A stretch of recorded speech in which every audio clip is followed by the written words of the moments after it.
ചെറിയ ദിക്റാണ്, പക്ഷെ അതിന്റെ പവർ വല്ലാത്തതാണ്.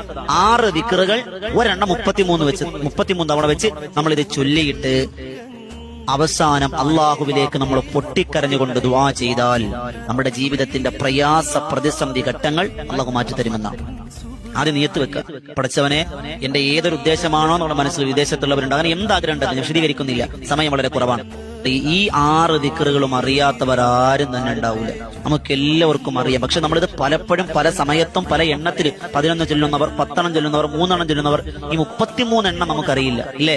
എന്നാൽ ചൊല്ലിക്കോളിൻ ഈ 6 ഏതൊക്കെയാണ്? അസ്തഗ്ഫിറുല്ലാഹൽ അദീം, സുബ്ഹാനല്ലാഹി വൽഹംദുലില്ലാഹി വലാ ഇലാഹ ഇല്ലല്ലാഹു വല്ലാഹു അക്ബർ, മാഷാ അല്ലാഹു ലാ ഖുവത ഇല്ലാ ബില്ലാ, അല്ലാഹുമ്മ സ്വല്ലി അലാ സയ്യിദിനാ മുഹമ്മദിൻ വഅലാ ആലിഹി വസഹ്ബിഹി വസല്ലം, ലാ ഇലാഹ ഇല്ലല്ലാഹുൽ മലിക്കുൽ ഹഖുൽ മുബീൻ, സുബ്ഹാനല്ലാഹി ബിഹംദിഹി സുബ്ഹാനല്ലാഹിൽ അദീം വബിഹംദിഹി അസ്തഗ്ഫിറുല്ലാഹ്.